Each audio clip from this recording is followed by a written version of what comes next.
Good evening, everyone. You're in the spotlight with Brian Gardner for this Tuesday, April the 30th, 2019. Good to have you all here for our first of two shows this week and our last show of April. Kind of hard to believe. April kind of just flew by. But that's typical, that's what happens. I've said this to people off and on all throughout the years. It feels like as soon as you hit, once you get out of February, it's like March, April, May, June, July, August, September flies. It just flies. So, but yeah, here we are on our last show of April, our first of two shows this week.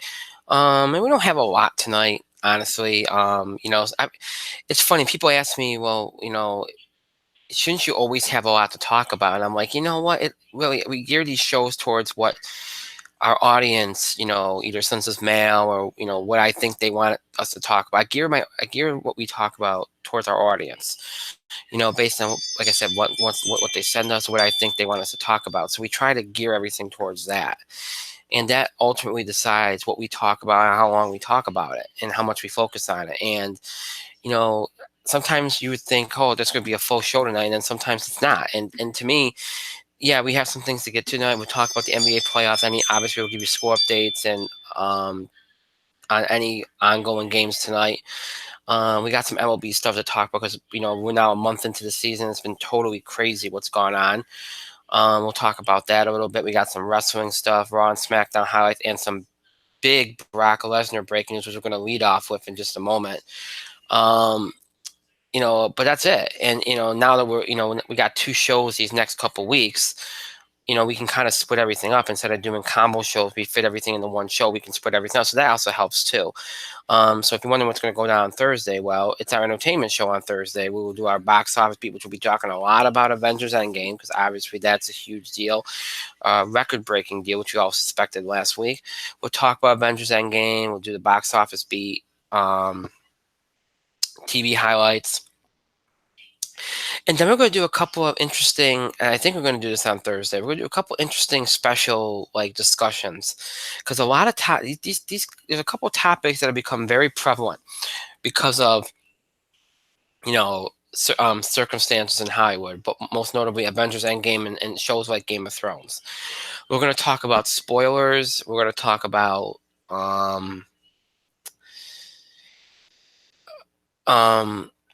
we're going to talk about a growing trend among fans in relation to how they view things, TV shows and movies, and how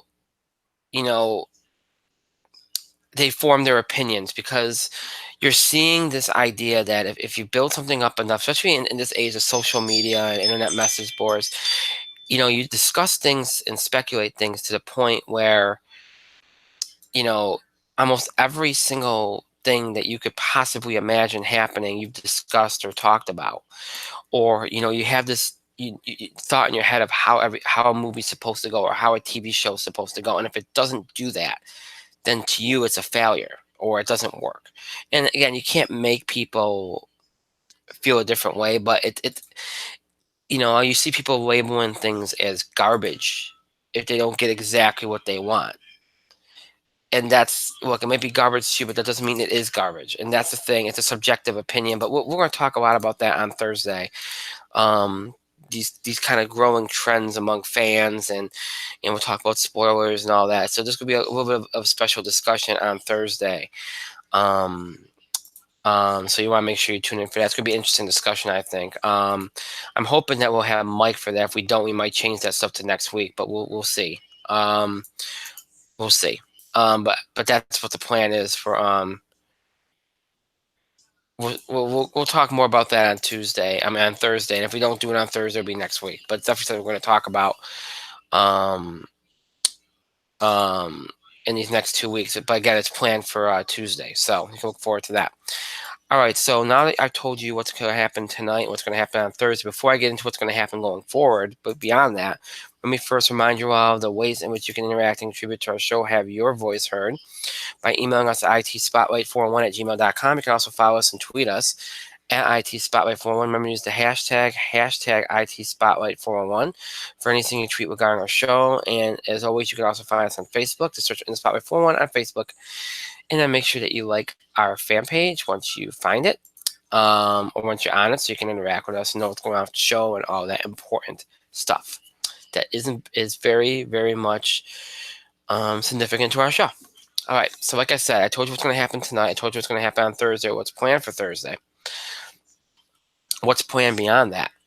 Next week we'll have two shows. Same setup as this week. Sport and wrestling on Tuesday, entertainment on Thursday. Again, if we don't do some of the stuff that I talked about this Thursday, we'll do it next Thursday. So next Thursday, we'll give you the box office, BTV highlights. Next Tuesday, we'll do NBA playoffs, any other sports stuff we have to cover, wrestling, all that good stuff. And then that'll be the weeks. We're really not going to do too much special, just because there's, Oh, another thing you can look forward to on Thursday, this coming Thursday, I should say. Sorry to go back in time here, but another thing you can look forward to this Thursday is our summer box office preview, which we probably should have done last week. We didn't have a show on Thursday. We'll do that this coming Thursday as well. So realistically speaking, we have enough content if I have to move some of the stuff to next Thursday. But yeah, we'll do our summer box office preview, which, look, Avengers, technically it started last week, the summer box office, but we already knew that Avengers Endgame was going to make a crap ton of money, so we didn't need to start last week anyway. So we'll have that for you on Thursday as well. We'll preview the summer box office, make some predictions and all that cool, interesting, compelling stuff to kind of set up the summer for you all as far as how we see the summer box office going and all that stuff. So we'll do all that on Thursday. I'm saying stuff a lot. I'm sorry. I like that. I'm being very I'm not being very verbal tonight for some reason. Like I'm trying to use the least amount of words as I possibly can for things today. I don't know what that is. I found myself doing that when I was writing things out earlier this afternoon too. I was just kind of being shorthand. I didn't want to put the effort in, so just bear with me on that. I guess it's just the kind of day I'm having, but yeah. Anyway, all right. So I told you next week, two shows, Tuesday and Thursday. The week after, there will only be one show. Now, I've even gone back and forth on whether we're going to even do that show. But I've ultimately decided that we will, because after that Tuesday show, which I think is on May the 14th, we will be off the air for 2 weeks. We will not air a show until the Tuesday after Memorial Day. So that is the plan right now. Now, if something should change and I decide not to do that Tuesday show, I will for sure let you all know. But as of right now, that Tuesday show is on. So please note that. And then we'll be off for 2 weeks. And then we'll return on the Tuesday after Memorial Day. And then we'll go from there. So that's what's kind of coming up in the next few weeks. That's why we're not really doing too much special. I know it's sweeps. I usually make a big deal and everything, but it's it's a little bit of, again, kind of like losing half a month. So, and I've done that before. I take vacations in May and stuff, so nothing new, but nonetheless, just want to give you all a heads up on what's going on and what's going to be going on going forward here. So, all right. So with that in mind, we're going to get going here. Mike has not stepped on yet, so I was going to start with the Brock Lesnar thing, but I don't want to do that until he comes on, so I'm not going to start off with the breaking news. Instead, we'll jump into some NBA playoff stuff. We'll start with that and then move from there. So that's this way we're going to start things off here tonight. So, all right, so let's jump into some NBA here. I'm going to take a look at where we are because we are now in the second round. As we all suspected we would be at this point. And no big surprises, although for me there was one surprise, and that was that the Nuggets beat the Spurs. And look, the Spurs kind of cost themselves. They didn't foul late, and they made some big mistakes, and they played sloppy at times. And look, the Spurs were a team, they're always going to make the playoffs under Popovich because he's that good of a coach, and he's going to sign another a 3-year deal. So, what we all thought was his last contract, look, we pretty much knew he was going to stay the minute that he agreed to be the Olympics coach. He wasn't going to quit. That was a given. So it's not surprising, but as long as he's there, they're going to win. We get in the playoffs. This is a team that was younger. It's the youngest team he's had. There's still some issues there with Marcus Aldridge and company. So there's some things they got to iron out. This was more of a transitional year, and I think better, whether it's through the draft or trade or free agency. But but still, you give them a lot of credit. I thought the Spurs had the advantage. I didn't like the way the Nuggets kind of came in, but they pulled it together, and you give the Nuggets a lot of credit. They pulled it together. Um, Jokic has been great. He's becoming a star, and he already is a star in a lot of ways. And they got the job done. So you give the Nuggets credit. They've had a tremendous season, and they've gone a lot farther than I thought. And I thought they wouldn't win the series, and they did. So good for them. So the Nuggets move on, and the Spurs go home again. They'll have a good offseason. I expect them to be a little bit better next year. Um, you saw the Warriors move on, the Rockets move on. No surprises there. The Rockets got more challenge than the Warriors, even though the Warriors got a little bit more of a challenge from the Clippers than they suspected. And I think that was more because Golden State just didn't play well. And they had some issues with the refs, and there's obviously some issues in the locker room that they've been working through all year, but they found a way to get it done, and so they both advanced. And then you had the Trailblazers advance on amazing shot by Lillard and a great performance, one of the all-time great playoff performances by Damian Lillard, who in my opinion has become a player to watch in this league. He's just been amazing. Um, they beat Oklahoma City, and Oklahoma City, look. I like Paul George. I'm hot and cold on Russell Westbrook. You all know that over the years I've been very harsh on him. They deserved what they got from Damian Lillard with the whole waving thing at the end of the game. They deserved that. I'm sorry. They were talking. They acted like winning one game in the series in Game 3 was some big accomplishment. You don't get to celebrate and talk the way you do winning one game in the series. Do that after you win the series. They deserve what they got in that series. And yeah, what Damian Lillard took a bad shot? Yeah, it was a bad shot, but he can make that shot. He shoots a good percentage from that shot. So for that particular player, it's not a bad shot, and it's also not a bad shot in the idea that they were tied. If they were down one, I would not. That would have been a really bad shot. When you're tied, and the worst you can do is overtime, and you shoot a good percentage from there, that makes it a better shot than it would normally be. But behind a great Damian Lillard performance, the Trailblazers move on. Talked about the Bucks; they moved on relatively easily. The Raptors moved on relatively easily. The Sixers had more of a challenge than the Net early on in that series to the Nets than they thought, but they kind of got it together. The Nets kind of fell apart, and they get out of that series. Only having lost one game, and they advanced. And you got a lot of the series that you suspected you to get. The only one I suspected to get is the Nuggets and the Trailblazers. I thought that'd be the Spurs, but that's the only one that was kind of off. And we've started those series respectively. The series that everybody was really looking at, and all these series are good. Every single one of these series are really good. But the Warrior Rocket one is such an epic rematch. And that game one was a great game, and a 104-100 victory for the Warriors. And there was a lot of controversy with the Rockets and jawing at the referees. And like the call, Harden thought he got some missed calls on fouls, and Chris Paul got ejected because he didn't like the fact that Harden didn't get a call at the end of the game. Look, here's the thing.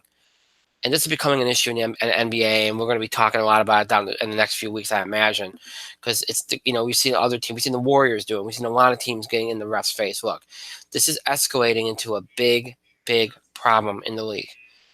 All right, I get it. Officiating in basketball in general has become trash in recent years. It has, and I think that's because, and I've said this in regards to college. The more rules that they change, and the more rules that they add, and the more things you want these officials to look at, the worse they get, because they have more things they have to look for, and they're constantly under even more pressure than they need to be.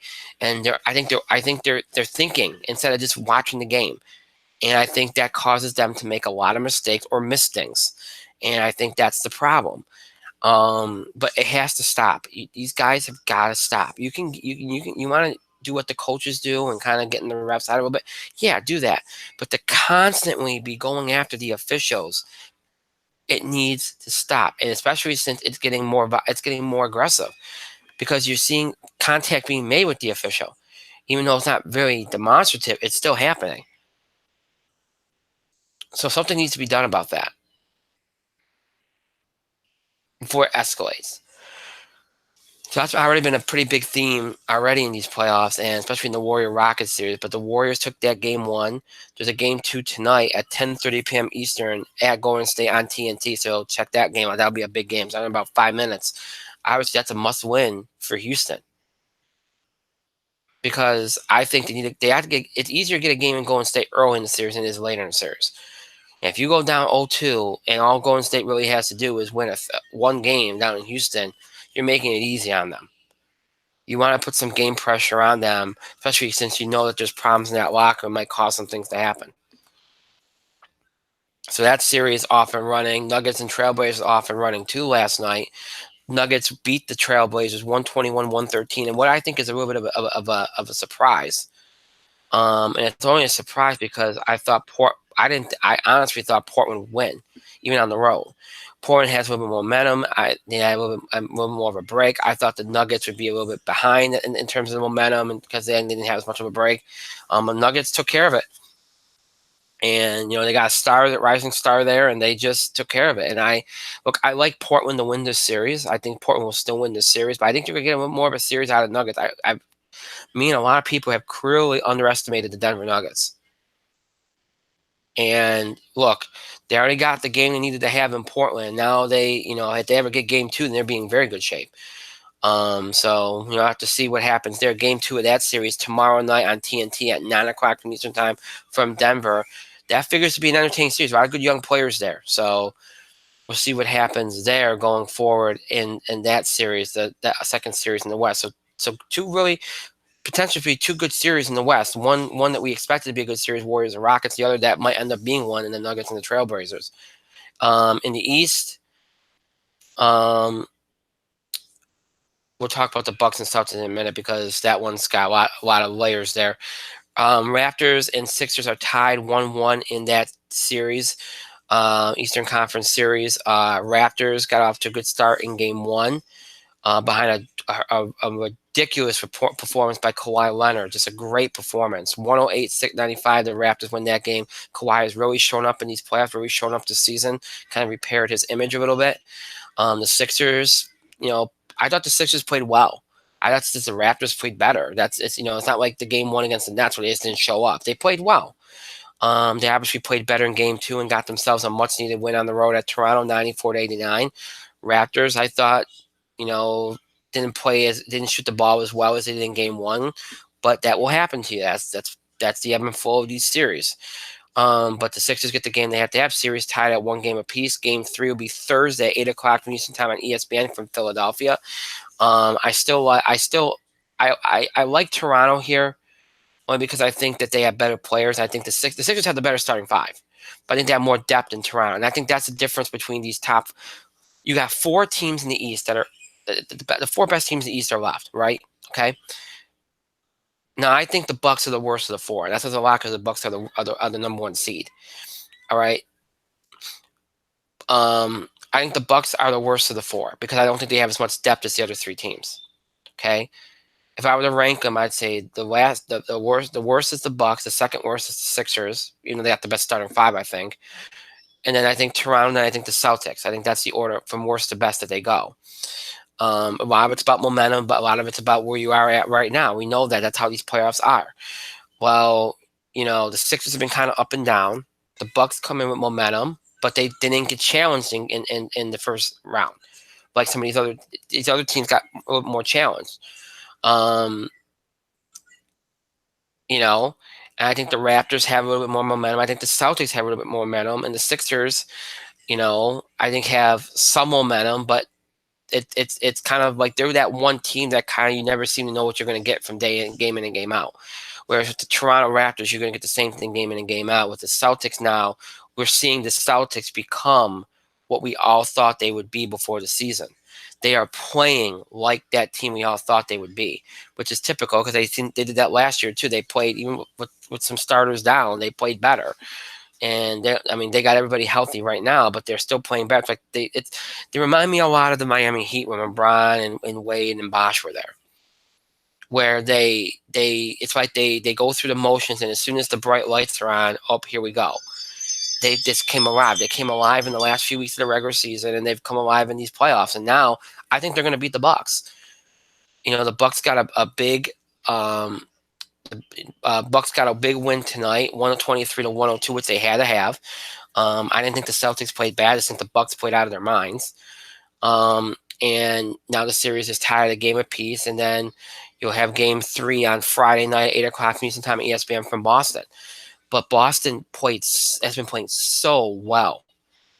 They destroyed the Bucks in Game 1, and the Celtics right now. I think the Celtics are the team to beat in these right now because they're finally playing up to that level that we expected them to. And I said before, and I'll say it again, I thought the winner of this series, assuming that I said this at the beginning of the playoffs, if the Celtics and the Bucks met, I think the winner of this series is going to go in the finals. That's what I think, because I think either one. I think if the Bucks win this series, I think they are more vulnerable to losing than the Celtics would be against either Toronto or Philly. But I would still think that they still find a way to. I still favor them to find a way to win. If the Celtics win this series, I think it'll be a lot easier of a time for them to get to the finals. Because I think they have a good matchup either way, with either the Raptors or the Sixers. Easier time probably with the Sixers, but still. But yeah, but again, it says a lot that I think the Bucks are the fourth best of those four. It's just, again, they got off to such a good start, and I think Boston's caught up to them now, and I think Philly's made some deals. They've caught up to them a little bit, and when Philly plays their best, then they're right up there. And then Toronto obviously has had a terrific year, and then they're up there too. So I think it's a very small distance between all four teams. I think the Bucks are probably the fourth best team of those four. When I rank them, and I think the East is a lot of fun when you got these four teams left. It's a lot of fun. And I think the West is too, to an extent, because there's a lot of young players. And then you got on the other side, on one series, you got a lot of good young players. In the other series, you got two teams that have been at the top the last few years and battling it out, and they have a good rivalry. So the NBA got what they wanted. The NBA got what it wanted. Good series across the board. The first round was kind of rough, not a lot going on. But the second round, I said this before, that once you got out of the first round, the rest of the series should all be good. All on paper should be good, and that's what you're getting. All compelling, very interesting, and that's the way it's going to be going forward, and that's where we're at right now. And again, Milwaukee gets a big Game 2 win tonight to tie their series with the Celtics up at a game apiece, 123-102, and then later on TNT, actually starting right now on TNT, Houston and Golden State. Game 2, Golden State leads that series 1-0. Getting that game on TNT, so check that out if you are interested. So that's just a little bit of an idea where we're at with the NBA playoffs right now. And again, not as much to talk about as you would normally think, because the first round was kind of lacking, and we just got underway with the second round. And really all that was talked about on the weekend was the officiating, and that's pretty much it. It sucks that that's the focus, but I didn't want to go into too much detail on that. Just kind of want to touch on it because I don't want to focus on that. I just think it's nonsense, but we touched on it, and that's, again, right now we're early in these series, and some good entertainment already, and good series, good basketball, and things will keep progressing here. And I think we should have some. I think the majority of these series will go at least 6 games. So I don't think you have any sweeps. I don't think you have any ending in 5. I think most of them will go. I think all of them will probably go at least 6. Not most. I think all of them will go at least 6 games. So, and that's what you want. You want it to be competitive and fun and compelling, and they all, for the most part, they all should be. So. Mike has been up here for a little bit, so I want to get him in here. Mike, you're in the spotlight. I've been waiting so long, I'll start complaining to the referees about no calls. Ooh. You just didn't flop hard enough. Yeah, I didn't flop hard enough. I'm not James Harden. Yeah. You have any thoughts? Since I'm ready to move on, but if you have any thoughts on where these playoffs have been so far, what's going on here? Obviously, we got a lot of the good teams left here, so they all should be good series. Well, they all should be good series. So if you end up having to disappear for 20 minutes again, I might have to expand on these thoughts. But as of right now,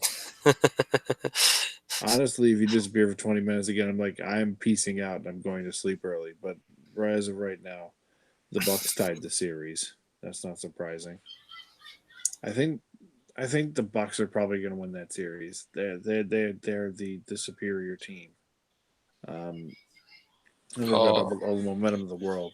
I'm really hoping the Raptors kind of beat the 76ers. You and me both. so I could trust the process by saying, "Fuck your process. It only got you to the second round." Whoops. Well, Also, I want the Celtics to lose.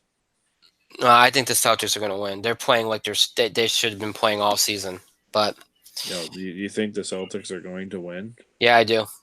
Yeah, well, they just got blown up by 20 tonight, so let's not go that far. They won game one.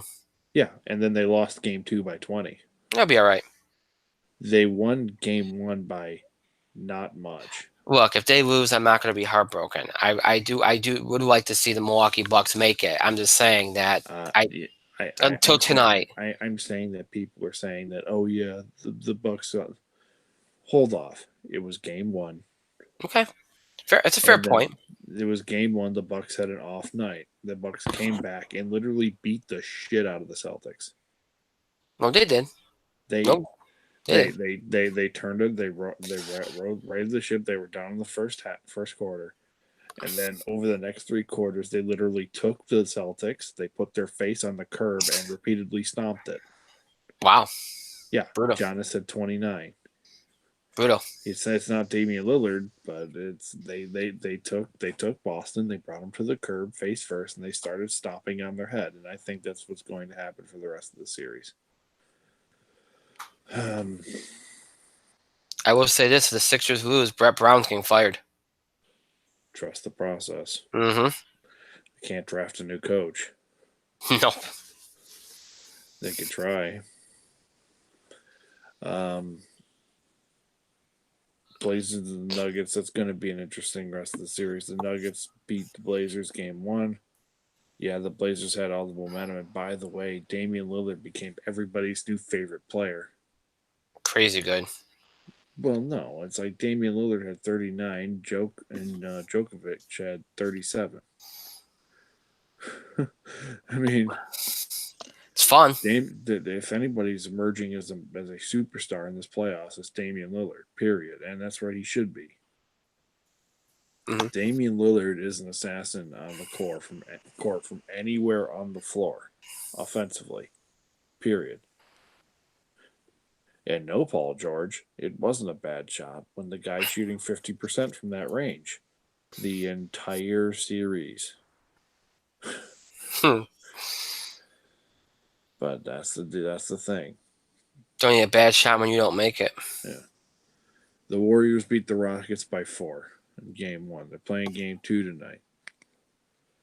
The Rockets spent more time bitching about not cutting. If they spent less time not bitching about getting calls and more time actually playing basketball, they probably could have beaten the Golden State Warriors.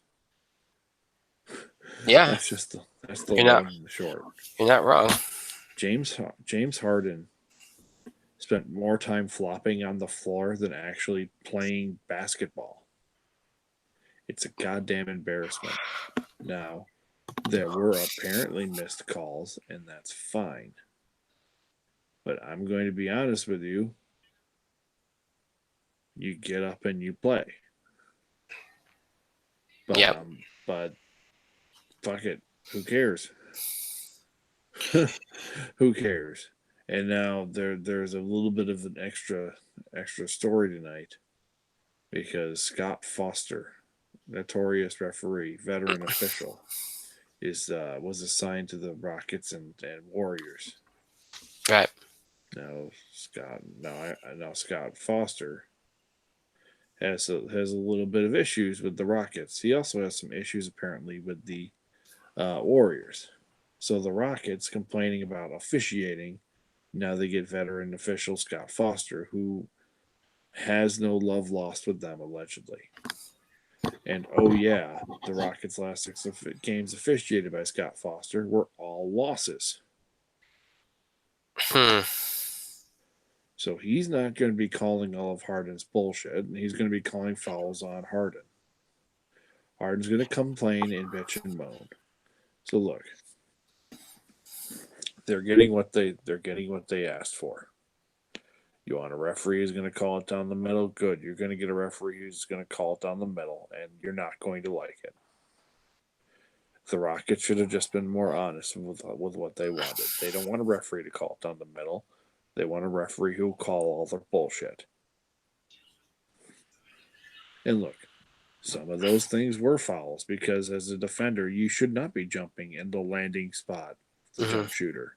Right. However, when James Harden falls down on his ass every single jump shot, it's hard to determine the landing point now, isn't it?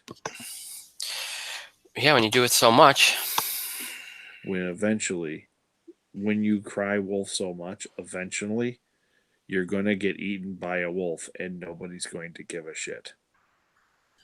And it just so happens they're playing a team who are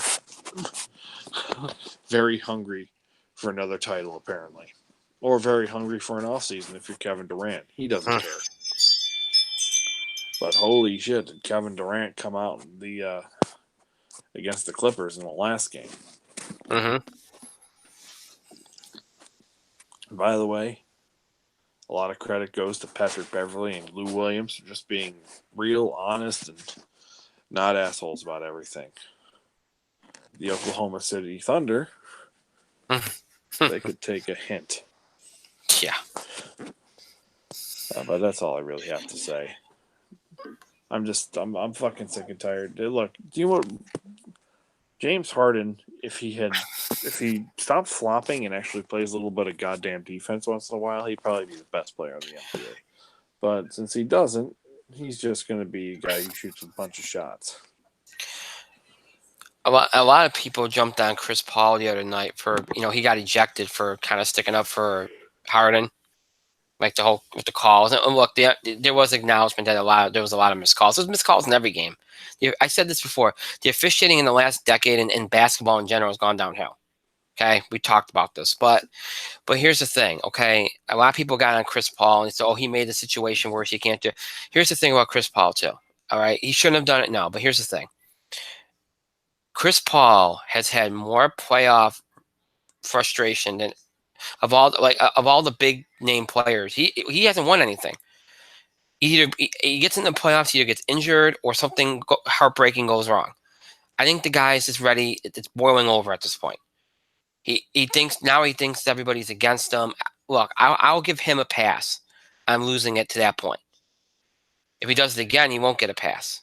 Okay, but I'll give him a pass on that. But they need to get that crap out of there and just focus on playing a solid game and playing the best game they can possibly play and accept the fact that you're not going to get the calls to the level that you want these calls. It's just the way it's going to be. Golden State was barking about calls in the last series. I mean, none of these teams are getting the calls they want. Again, this officiating thing is escalating. Something they're going to have to deal with, that the league's going to have to deal with in the offseason, because you got players, it's reaching a boiling point. But I digress. Really, all these series, again, should be really good. The most wide open series is probably the Nuggets and the Blazers, but we'll see how it all goes. All right, that's the basketball stuff I said I wanted to cover. Real quick on the baseball, because it has been a crazy start to the season. We're now a month in. You've seen teams like the Yankees, who's pretty much everybody to injury and still play and actually play better, to the point now where they're 17-11. And a game and a half out of first place.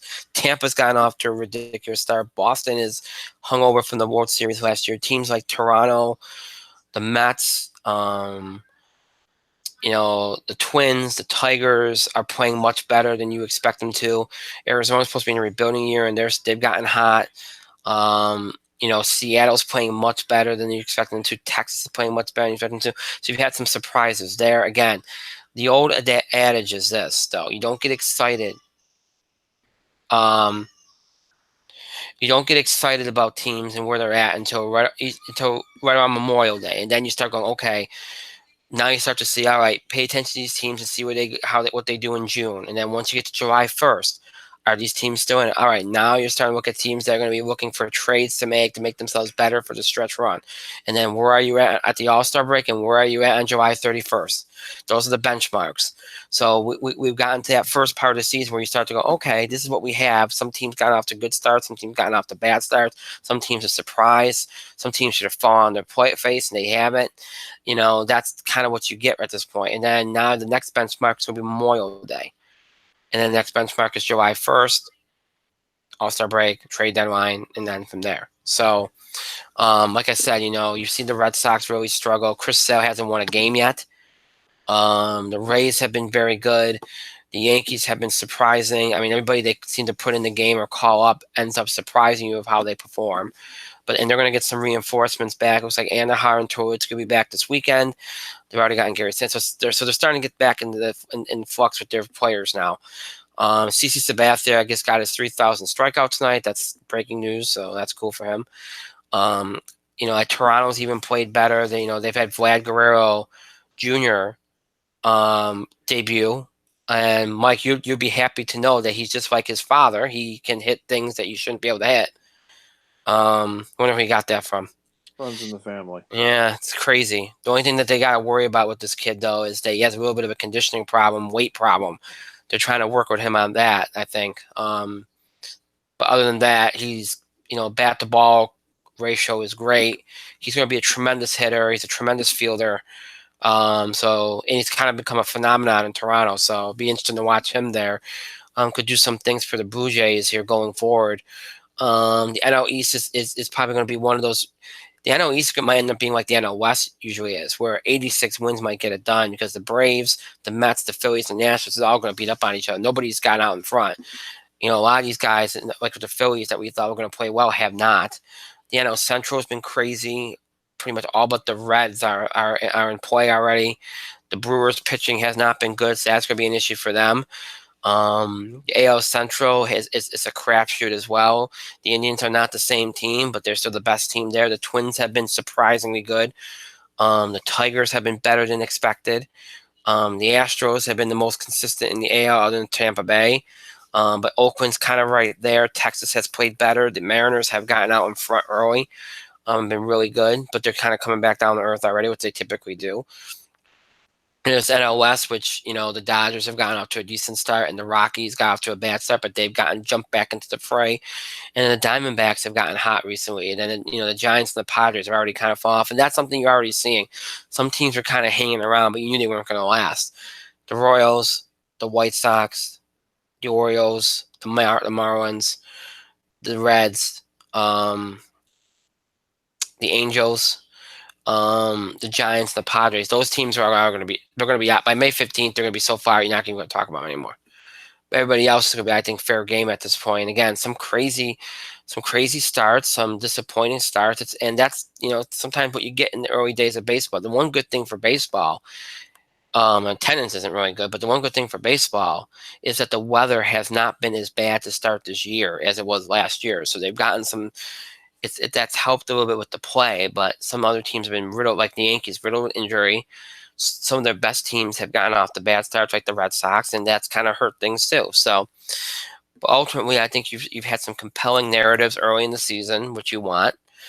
You had some surprises, and so you got enough interest there to start the season off. Now you want to see some of these threads kind of barrel out and continue to kind of build on, and the good teams be good. And then you want to see some of these surprises stick, and then you want some compelling storylines to keep you going forward. That's what May is about, kind of forging that. So I think you will see that, and then once you get to June 1st, we'll really see where we're at with some of these teams, and then it gets interesting because you're approaching the trade deadline, and teams trying to figure out what they need and what they don't need, and I think there's going to be one thing we've found these last couple of years, because you got some teams tanking, you got some teams, with the second wild card, some teams don't. Some teams decide to go for it, some teams don't. It just all depends. But the one thing I think we can say in the last few years is that there's quite a few bad teams. Quite a few bad teams. And that's going to lead to some of these teams kind of padding their win and loss total. We saw that last year. And eventually you're going to see some of these teams do that again this year. It hasn't happened yet, but it will. So I just wanted to run through some things. Again, it's so early in the season. We already did an MLB preview and everything. It's so early in the season, you can't go into too many specifics. But I like to, give you something from baseball because that is the big sport going on right now. I like to give you something from baseball and kind of just give you a general overview of where we're at and what's going on, and kind of set the stage here in terms of, where we're at right now. And if you look at the standings, you got Tampa in first in the East. In the AL East, I should say. Um, Again, the NL East is a crapshoot. Everybody's kind of bunched together. Um, where the hell did my standings go? Oh, there they are. Yeah, the Phillies are in first by a game over the Mets. Two up on the Braves, 3.5 up on the Nationals. I mentioned AL East. Tampa's up a game and a half on the Yankees, 5 up on the Blue Jays, 7 up on the Red Sox. Twins are leading the Central by 2 games over the Indians, 4.5 on the Tigers, 5 on the White Sox. So the White Sox are still around, but they won't be. Trust me. The Astros and the Mariners are already tied. At one point, the Mariners had a big lead. They already come back down to earth, like I said. Rangers 2 out, Athletics 4.5 out, Angels 5 out. But again, I expect that to change. I mentioned the NL East already. NL Central, Cardinals lead that by 3 games over the Brewers. Lead over the Cubs by 3.5, 5.5 over the Pirates, and 7 over the Reds. And the West is the Dodgers a game and a half up on the Padres. The Padres have hung around; they've been better, but I think they're going to fall back eventually here. They played well over what they should have been. Arizona 2 out, Colorado Rockies 5.5 out, Giants 6 out. Again, I told you the teams I expect to be around when it's all said and done. So I won't even get into any wild card because this is too early for that yet. But that's where you're standing right now with all these with the standings and For fuck's sake, did you just mention the word wild card? yeah, I'm not doing that right It's now. April. Yeah, well, It's April. Okay, listen, I'm not gonna. I just said I'm not gonna bring in wild card because everybody's bunched up together. It's early. But here's the other thing. Listen, stop. If you're gonna say the games don't matter, I'm gonna No, beat you right now. Brian, shut up. I'm not going to say that. I'm saying it's April. I shouldn't hear the words wild and card until at least August. No, Maybe July. But I don't want to hear jack shit about wild card until after the All-Star break. it's not like I was reading the wild. I just said I. You know what's funny? You're arguing with me. I said I'm not gonna mention the wild card standings. Yeah, I I just know, but said that. we shouldn't even have to say that sentence. Think about wild card after the All-Star break, after the home run derby, and after that then you could start talking about wild card. Until then, it's fucking April. Who cares? The only thing I would say is if you ever get a team like that gets out to like a 10, 11, 12 game like lead in April, then you might start to say the wild card. But yeah, that's not happening. So yeah, no worries about that. Even then, you're just saying they're running away with first place. But well, no worries if we're not going to talk about the wild card. So relax. But you fucking want to, don't you? No, I don't. Why would you do that right now? There's too many teams bunched together. It doesn't make any sense. No, it doesn't make any sense because it's April. Well, no, it's going to be May in like 2 hours. But no, no, it's going to be May in 2 hours. But I'm not. Again, your point stands. It's not that it's even early. It's just that there's no distance between these teams, so there's no reason to do that. No, and it's early. It is early, yes, Mike. It is too early. But anyway, that's what Brian. Who's your prediction? Because the World Series starts tomorrow. Who's going to be in the series, Brian? I made that prediction last week. I didn't pay attention. You weren't here. You weren't here. Yeah. I also don't care, so it's fine. But anyway, like I said, just want to give a general overview. That's what we try to do that at least once a week, just to let you all know. Because I feel like we should do something baseball related because it's the big sport right now, other than NBA playoffs. So, by the way, do you know who's going to be the MLB wild card teams? Do you know who it's going to be, Brian? Oh, spoilers! It's going to be the Cleveland Browns and the Houston Rockets. Oh, great. Good stuff. But anyway, like I said, I just like to give you guys an overview, just to kind of tell you where we're at and any important stuff that pops up, or kind of just generally where the big season storylines are and everything like that. And that's what we did. So very general, but that's all you can really do right now because it is early, as my co-host noted. And we did a preview last week. We went into a little bit in depth, as much depth as we can do at this point, but so, all right, that's the baseball stuff. That's all I wanted to get to with baseball. That's all we wanted to get to with sports, was NBA playoffs, a little bit of baseball. We're going to jump to some wrestling, but we're going to start. I was going to start with this, but you weren't here. I kind of want to bring it up when you're here. Some breaking news tonight in relation to something that affects MMA and WWE Brock Lesnar has officially retired from MMA. That's according to Dana White. Well, it comes from, what's his name, Ariel Helwani, who reported this earlier tonight, that there's no longer an interest there. That it's very again, they're just saying that he's retired. No, I mean, now look, as you know, we've talked about this for a better part of a year now. Something was obviously going on last year around WrestleMania. Remember, first you thought he was dropping the title at Mania, he didn't. Then we thought he was dropping the title at Saudi Arabia, he didn't. Then we thought he was dropping the title at SummerSlam, which he did, but then he never went back to at UFC. He shows back up at Hell in a Cell. He gets the title back at the next Saudi Arabia pay-per-view, carries into WrestleMania, and then you're thinking that's it for him. But according to Dana White, Lesnar has informed the company he does not plan on fighting in the Octagon again. He had been rumored for a summer 2019 fight against Daniel Cormier. The fight will not happen, as Lesnar told White last week that he's retired from the sport. They're going to move in another direction. Here's the thing, okay?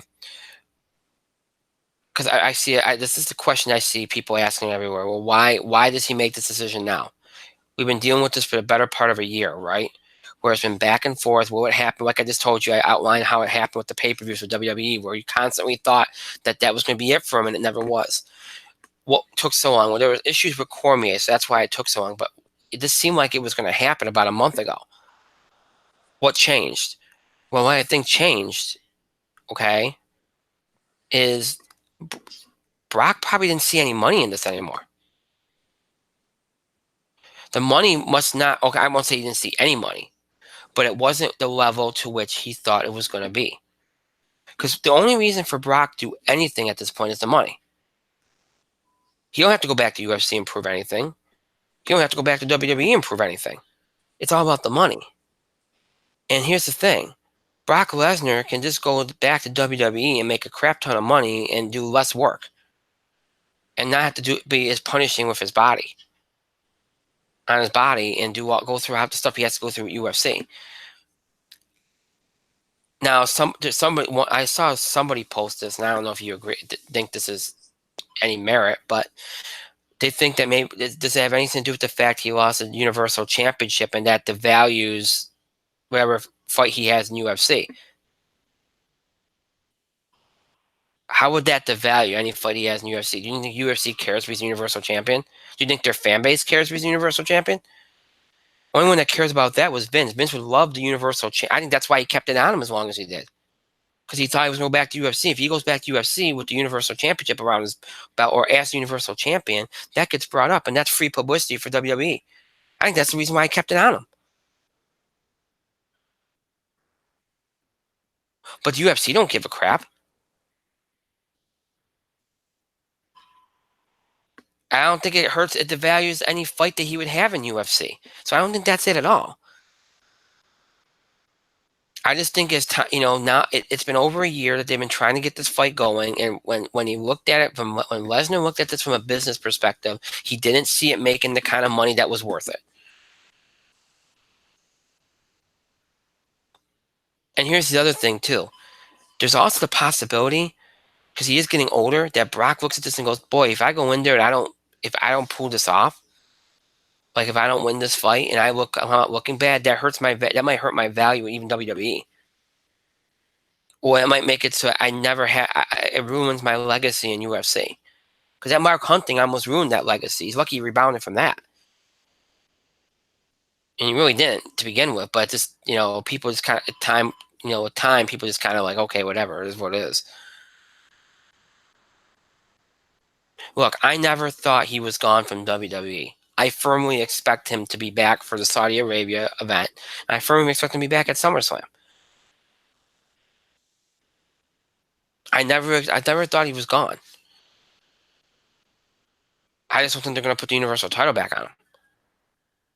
They just use him for specialty matches. That's what they're going to use him for.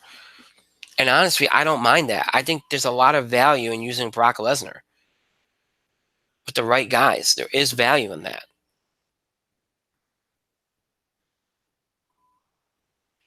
Now, was I surprised by this? Yeah, I was. But I don't think there's any reasoning behind it other than the fact that apparently the money that Lesnar probably thought was going to be attached to this is not there. And it's not. It's just a business decision that is not worth it for him.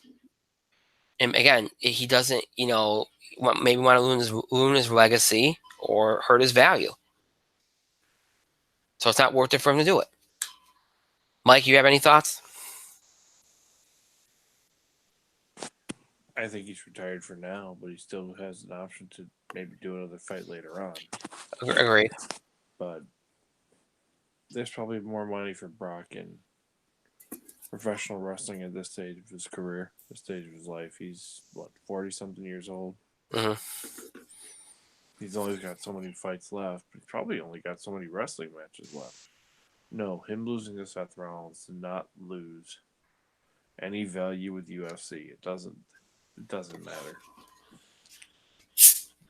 UFC doesn't really, the UFC and its fans don't really see WWE as quote unquote real anyway, so it doesn't matter. They know how Brock Lesnar is, but it is what it is. It is. So for now, Brock is done.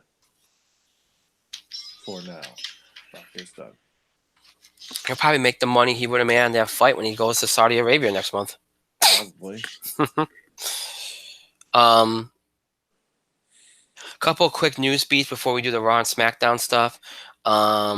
Apparently, the Revival was offered a big money deal to stay in WWE. I think it would be what, 500,000.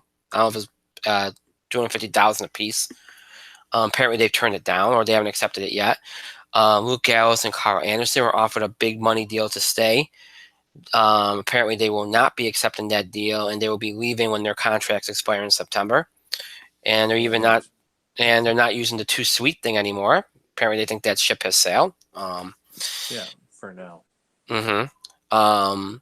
Kurt Angle signed a new 5-year deal with WWE, in which he'll be a producer and help put together matches. He'll also apparently be working with managing talent on screen at some point. So, good use of him. Should they just pair him with Chad Gable, manage him? Sure, why not? I mean, should do something like that, right? Mm-hmm.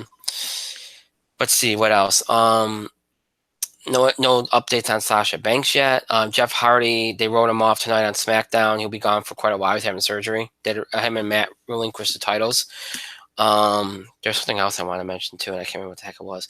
Oh, Leo Rush. A lot of people were asking about that on Raw last night. He was not on Raw. He has not been booked for Raw. There is talk they're going to move him down to NXT. He has big heat on him with a lot of the talent. Apparently, he had an issue with Finn Balor. There's a long article about this, but on several sites. But as a junior member of the roster, there's things that you do to help the veterans out. You carry luggage, you give them water in the back after a match. Apparently, he did not want to do any of these things, and it rubbed a lot of the veterans the wrong way, caused some problems. Finn Balor tried to advise him. Other guys tried to advise him. He ignored it. So apparently there's talk that they'll move him back down to NXT and keep him there, and he might never be on the main roster again.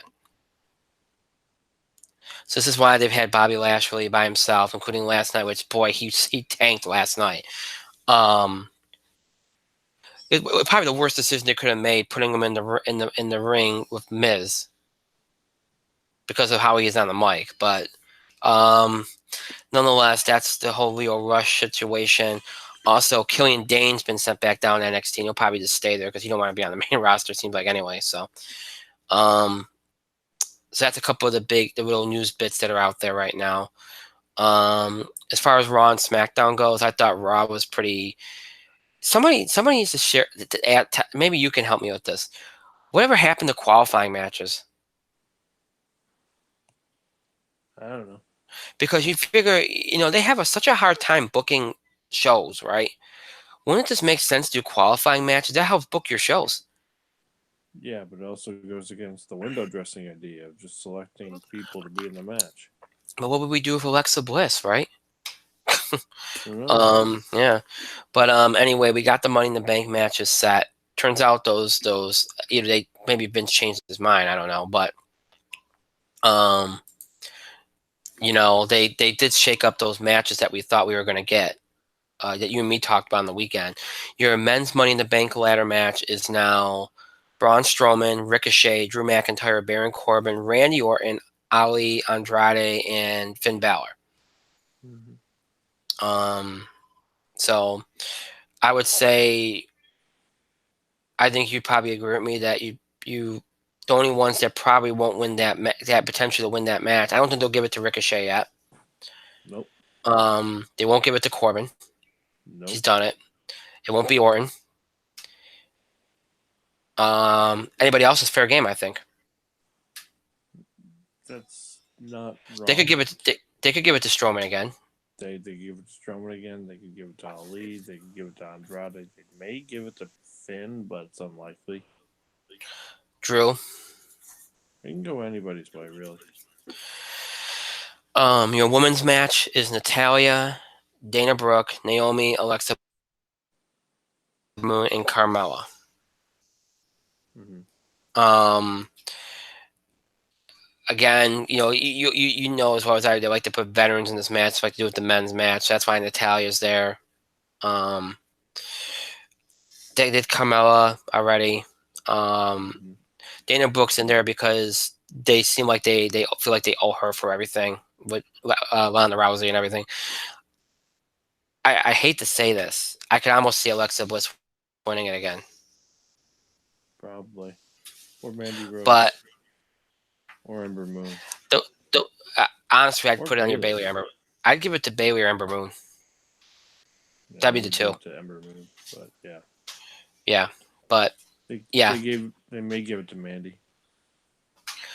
Well, if that's look, I know that they were kind of down on her after the Asuka thing. So we'll see how I'm down. If she don't get it, then you'll assume they're still down on her. Probably. If it don't go to Mandy Rose, I think it's Bailey or Ember Moon. They've been showcasing Bailey quite a lot. She had a great match with Charlotte last week. She had a good match with Becky Lynch tonight. So they've been showcasing her a little bit. So, maybe. But that's your women's Money in the Bank match now. Obviously, the Universal title match, they had the contract sign. I said, boy, AJ Styles takes the energy out of everything. Oh, my God. Like, that segment was so rough. Like, Seth, I don't even know. I mean, Seth's not the best on the mic, but if you put him in the ring with somebody that's competent, you could usually work something out. He was struggling. That segment was terrible. That was a bad segment. Raw last night was very uneventful to begin with. Again, the Money in the Bank segments were boring because you didn't do anything with them. The best part about Raw last night, other than a few little things here and there, was the freaking Bray Wyatt thing again. And Sami Zayn. And Sami Zayn. Those Bray Wyatt things are fantastic. Bray Wyatt is doing amazing work right now. I want to see 3 hours of that. Jesus. Yep. It's great. Bray Wyatt is evil Mr. Rogers. I'm looking forward to the next one. And we got Abby the Witch. It's great. Abby the Witch, eh? But yeah, that AJ Styles Rollins thing was terrible. SmackDown's was better, but that was because you got two people in the main event that are charismatic and are over with the crowd in their respective roles. Owens and Kingston's a good feud because Owens can get over as a heel or face, whatever you want him to do, and the crowd's invested. Heel right at the moment, but yeah, and the crowd's invested in Kofi. So instantly, people give a crap. Like it's so much. Like I'm not blaming Rollins because it's just AJ Styles. You've seen it enough times. Yep. It's AJ Styles. If that match is for Andrade or Braun Strowman or Samoa Joe or something like that, that Rollins segment's great last night. Mm-hmm. It's just the way it is. I thought Owens and Kingston had some good stuff tonight. That last segment was a real flap. I blame the crowd for that more than I blame the guys in it. Just not the best crowd. You know what? Actually, I take that back. There was a good part of Raw last night. I think the Lacey Evans Becky Lynch thing was pretty good. I didn't see it. That was pretty good. I like that. And the Miz and Shane McMahon stuff. Look, you know you're in trouble on Raw when probably the best feud you have going on Raw right now is Miz and Shane McMahon. And that was the best feud on SmackDown for a little bit too. And they're going to have a steel cage match at Money in the Bank. Yes, they will. Which I think is good because I don't think they can drag that out to SummerSlam. I think just have Miz go over and end it. Because that's really what it's about at this point. So yeah. But that Miz stuff last night was pretty good, I thought too. So, but SmackDown, I thought had a good night tonight. They did some good stuff. It's the not Sasha. Wow, Bailey and Becky Lynch match was good. The Owens Kingston stuff was good. I thought SmackDown was better than Raw, but that's probably going to be typical most weeks as long as AJ Styles is the main event. So, Mike, you have any thoughts? Honestly, I didn't watch. I didn't get a chance to watch any of Raw or SmackDown. I've only been able to see clips. And I only went out of the way to watch a couple of clips. First and foremost, the Bray Wyatt stuff is awesome. I'm looking forward to the Funhouse stuff every week. I'm curious to see how it goes and where it goes. I'm looking forward to that. Sami Zayn is doing some of the best mic work of his career. It's great. When it comes to the rest of Raw, I just don't care. They're using the revival poorly. They're not using pretty much anybody properly. I'm not sure what Raw is doing. Seth is great. I think they're banking on the match with AJ Styles being a good match. It's just the build-up's going to be shit. And the match may end up being shit too. You never know. SmackDown, I only saw the Asuka versus or Asuka and Kairi Sane versus the local talent. Look, they're building Asuka up and Mandy. They're building Asuka and Kairi Sane up for the tag title run. Yeah, They're gonna get the tag titles within the next pay-per-view or so anyway. So might as well just go with it because their natural feud is gonna be Sonya Deville and Mandy Rose for now. It's gonna be their natural feud. I saw the Kevin Owens stuff. That Kofi's promo wasn't great. Then Kevin Owens came out and cut a masterful heel promo. Then he was attacked violently by Xavier Woods. Then Kevin Owens did Kevin Owens things. And then they finished off with Kevin Owens versus Kofi. Mm-hmm. So Kevin Owens did Kevin Owens things. Money in the Bank is shaping up to be a pretty good card. For now. So I think you'll see some movement. I think you'll see some titles change. And it's nice that we're going to have both championships defended on a pay-per-view that's not like a big four pay-per-view. It took a long time, but we finally got here. Yeah, we finally got here. And and of course, this is a pay-per-view that we're always curious to see how they work out the matches. Because obviously, if they do a Money in the Bank match early in the night, there could be a cash-in. Mm-hmm. So you look forward to seeing. And really, they've already said whoever wins the men's match is in line for a big push because they want to make sure that person goes over and doesn't, after what happened the last couple of years. So whoever wins that match is going to be somebody that's going to be a big factor this year. So we'll look forward to seeing who that is. We'll talk more about Money in the Bank in the weeks ahead. So a very uneventful week on Raw and SmackDown. That's all we got to talk about. I said this is not a lot going on. It's kind of in a lull period at the moment. There's not a lot to talk about here. Well, this is that I said this at the beginning of the show. This is on paper you look at things and go, wow, this should be a lot, but there isn't. There's not a lot of detail and depth there to go into, so that makes it. Do we really need to talk about Becky Lynch versus Charlotte again? Yeah, really. Yeah, and apparently there might be a WrestleMania match. So hey, anyway, that's what I'm saying. There's just not a lot of. Sometimes there's on the surface it looks like there's a lot and there isn't. So, but that's okay because we've had some longer shows of late. So short and sweet, and then Thursday will be short and sweet too. So that's all good. But anyway, that's it. That's all we got for tonight. So yay for those of you that want me to get through a show uninterrupted. But anyway, that's it for tonight. As always, the show won't be over. Does not mean you have to stop interacting. Continue to our show. Continue to have your voice heard. You can send us your questions about the show and scheduling the show, topic ideas, or breaking news on favorite sports, entertainment, wrestling that you want us to cover. Reactions, comments, opinions, and things we talked about in the show, things we said. Any of these things you can do by email, Facebook, and Twitter. You can email us at itspotlight401@gmail.com. You can also follow us and tweet us at itspotlight401. Remember to use the hashtag itspotlight401 for anything you tweet regarding our show. And you can also find us on Facebook. Search in the Spotlight 401 on Facebook, and then make sure that you like our fan page once you find it, or once you're on, so you can interact with us and know what's going on with the show and the schedule of the show and all of that important, significant stuff.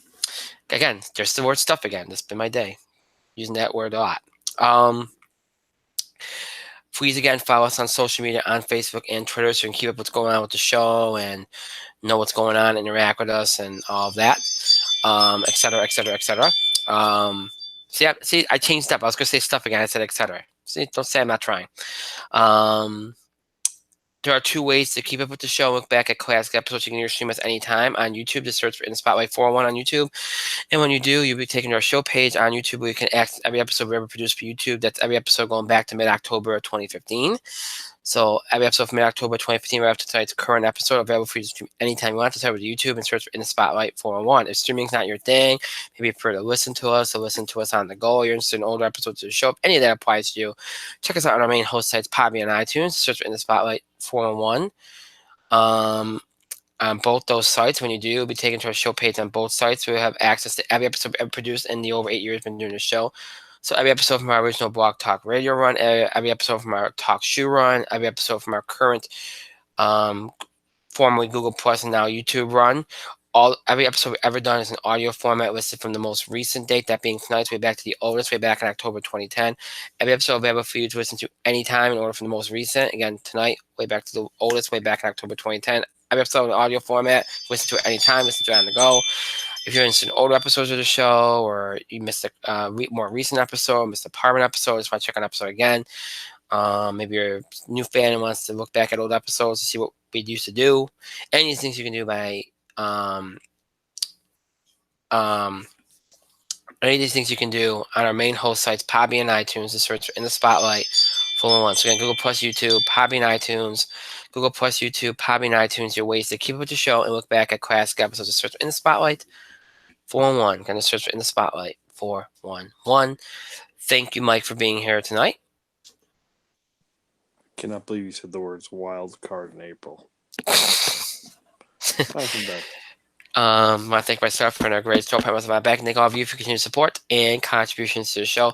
Thank you so much for watching. To those that will be watching, listening to this later in archive, thank you to you as well. We made it. I got through the show uninterrupted. Look at that. I did it. Bravo. This happened shortly. Yeah. Well, hey, when your daughter sleeps comfortably and doesn't have a problem, it worked out. And it did. So good. I'm glad. I'm hoping she's okay. I worry about stuff. I'm a father. Anyway, that's it for tonight. Again, we'll have a show this Thursday, all entertainment show, box office beat, TV highlights, lots of Endgame stuff. Haven't gone out and seen it. Go see it. Because it's big, it's good, it's awesome. Be a part of history.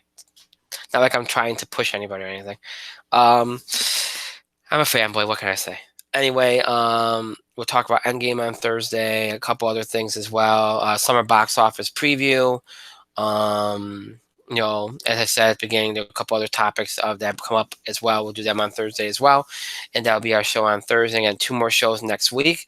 And then the week after that, right now we have 1 show scheduled, but we might not do that 1 show. I'm kind of thinking back and forth about it, but we'll see. All right, so we'll talk more about that later on.